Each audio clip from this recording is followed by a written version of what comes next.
रांची प्रवास कर रहे गुरुजी डॉक्टर कुमारन स्वामी जी ने समाचार प्लस से खास बातचीत करते हुए शुरू हो रहे चैत्र नवरात्र और महिला शक्ति की महत्ता की चर्चा की। आर्यावर्त की भूमि यानी वर्तमान हिंदुस्तान अपनी धर्म, आस्था और उसके प्रति भक्ति के लिए जाना जाता है। नवरात्र अब शुरू होने वाला है और नवरात्र में किस तरीके से धर्म की महिमा का बखान होता है, ये हम और आप जानते हैं। और ऐसे में अगर कोई गुरु ज्ञान देने वाला हो तो हमारा वो लक्ष्य और हमारी भक्ति बहुत सुदृढ़ और परिपूर्ण मानी जाती है। हमारे साथ गुरुजी डॉक्टर कुमारन स्वामी जी हैं, इनसे जानना चाहेंगे। स्वामी जी, नवरात्र का वक्त आ रहा है और ये सनातन धर्मावलंबियों के लिए बड़ा पूजनीय माना जाता है, क्या कहना चाहेंगे आप? नवरात्र जो है ये इसके लिए बनाया गया, ये शक्ति के उपासना का पर्व है, नंबर एक। दूसरी चीज़ कि हमें प्राचीन सा काल से नवरात्र के बहाने ये सिखाया गया कि हमें औरतों की इज्जत कैसे करनी चाहिए। तो इस दोनों चीज़ों को समाहित करके 9 दिन का जो नवरात्र रखा गया है कि उसमें हम अपने आप को एक अध्यात्म के रूप में जो भी हमसे कुछ गलत सही हुआ उसको एक भूल के एक पवित्र 9 दिन अपने आप को रखते हुए और शक्ति की आराधना करें। और शक्ति ही जो है वो मूल है सृष्टि का, इसलिए कि उसके बिना ये सृष्टि संभव नहीं है। तो ये प्राचीन काल से चली आ रही परिपाटी है जो कि आज भी हिंदू धर्म जो धर्म को मानने वाले हैं उनके लिए ये नया साल भी शुरू होता है, तो वो भी एक अच्छी बात है। सबको अपना अपना साल मनाने का हक है, तो जितने सनातन धर्म वाले हैं उनके लिए न्यू साल भी ये चैत के महीने से शुरू हो जाता है। बिल्कुल सही बात आपने कहा, चूंकि हमारी सभ्यता और संस्कृति भी हमें ये संदेश देती है कि परिवार में और समाज में महिलाओं का स्थान हमेशा से पूजनीय रहा है, उच्च रहा है। और बड़ी बात है कि अगर हम अपनी पुरानी सभ्यताओं की बात करें तो सिंधु घाटी सभ्यता हो या वैदिक सभ्यता हो, महिलाओं के स्थान हमेशा से बहुत उच्च माने जाते रहे हैं।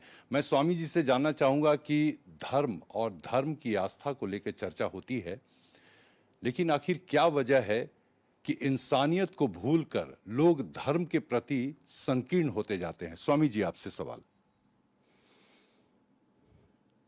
ये मतलब एक तरह से आप ये समझ सकते हैं कि इंसान जो है अभी थोड़ा सा स्वार्थी प्रवृत्ति का हो गया है, वो धीरे धीरे मानवता भूल गया है। एक सड़क पे कोई आदमी गिरा हुआ कोई देखता है तो लोग आंखें बंद करके निकल जाते हैं। कुछ ही लोग ऐसे होते हैं जो कि उनकी मदद करना चाहते हैं।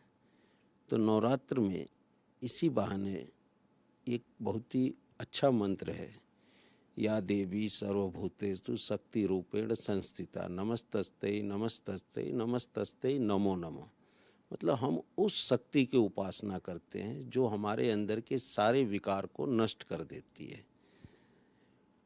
और आज का जो परिप्रेक्ष्य है वो समाज को एकजुट न करके तोड़ने का काम कर रहा है, जो कि ऐसा होना नहीं चाहिए। प्रभु ने कोई भी इंसान को अलग नहीं बनाया, सबको बराबर का अधिकार दिया। कोई इंसान को न छोटा बनाया, न बड़ा बनाया, न हिंदू बनाया, न मुस्लिम बनाया, न सिख बनाया, न ईसाई बनाया। ये हम अपने अपने फायदा के लिए गढ़ते गए। तो हम हिंदू हो गए, हम सिख हो गए, हम मुसलमान हो गए, हम ईसाई हो गए। प्राचीन तो सनातन ही है। मुस्लिम धर्म 1450 साल पहले शुरू हुआ, तो आए कहाँ से? आज भी अगर उनके जीन्स चेक किए जाएं तो उन्हीं सनातनों की निकलेगी। ईसाई धर्म 2022 साल पुराना हुआ, बुद्धिस्ट धर्म 2500 साल पुराना हुआ। तो भगवान बुद्ध ने भी कोई धर्म नहीं बनाया, वो भी हिंदू थे, उनके पिता भी हिंदू थे, उनका भी DNA हिंदू है, उन्होंने भी कोई धर्म नहीं बनाया। लेकिन लोगों ने अपने अपने सुविधा के हिसाब से अपने फायदे के लिए धर्मों का निर्माण करते गए। और आज तो ये विकट स्थिति आ रही है कि आप अगर हिंदू हैं तो हिंदू साबित करने के लिए सर्टिफिकेट की भी ज़रूरत पड़ेगी। जैसे कुछ दिन बाद आप भारतीय हैं तो कोई मानने वाला नहीं है तो उसके लिए भी आपको एक सर्टिफिकेट चाहिए। तो इसमें मानवता तो खत्म ही होते जा रही है धीरे धीरे। आज जब समाज खत्म हो जाएगा तो हम किधर रहेंगे? फिर हमारे और जानवर में कोई फर्क नहीं रह जाएगा। तो फिर इंसान का जन्म भगवान ने हमें क्यों दिया? इंसान को तो भगवान बोलता है कि तुम हमसे भी ज़्यादा शक्तिशाली हो, इसलिए कि भगवान एक प्रोटोकॉल में बंधे हैं, इंसान नहीं बंधा है। इंसान कर्म भगवान नहीं कर सकते हैं, उनका एक फिक्स है कि वही चीज़ें उनको करना। हम अपने आप को रिवाइज कर सकते हैं, सुधार सकते हैं, सब कुछ कर सकते हैं और अपने अंदर के आत्मज्ञान को भी बाहर ला सकते हैं। तो जो अंदर का आपके विवेक है, अगर वो जागृत हो गया तो आपको समझिए कि आपका जीवन जो है धन्य हो गया। और उस पर कभी कोई ध्यान नहीं देता है। पुस्तक पढ़ लेने से कोई ज्ञानी नहीं हो जाता है। पुस्तक को आपने बोला कि हमने रट लिया, ये कर लिया, तो उससे हमसे अच्छा तो टेप रिकॉर्डर रिकॉर्ड कर सकता है, तो हमसे ज़्यादा वो ज्ञानी हो गया। लेकिन जो आपके अंदर का ज्ञान बाहर आएगा वो समाज का भला करेगा। इसलिए कि वो प्रभु जो हैं वो आपके अंदर से विकसित करके निकालेंगे और वही प्रभु इंसान के अंदर सदैव रहते हैं। तभी ये परिपाटी बनाई गई अहम ब्रह्मास्मि, कि मतलब मैं ब्रह्म का ही अंश हूँ। जैसे न्यूट्रॉन, प्रोटॉन, ये अणु होते हैं तो उनको तोड़ा नहीं जा सकता है। कितनी भी हैमरिंग करिए वो एक पॉइंट पे हमेशा वो खड़े ही रहते हैं। तो ऐसे ही आत्मा को कभी नष्ट नहीं किया जा सकता। ये शास्त्र भी मानता है, भगवान भी मानता है, इंसान भी मानता है। और उसी आत्मा को पालिश करने की ज़रूरत है। तो उसको हम छोड़ के अपने शरीर को साबुन लगा लगा के घिसते हैं, उससे कोई फ़ायदा नहीं है।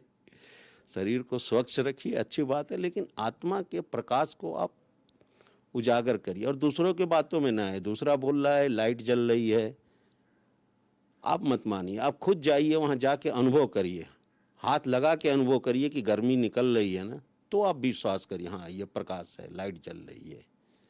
बहुत बड़ी बात डॉक्टर कुमारन स्वामी जी ने मुस्कुराते हुए जीवन दर्शन को सामने रखा और यह भी बताया कि आप कहीं भी विश्वास करें, भक्ति दिखाएं, लेकिन इंसानियत सबसे बड़ा धर्म है।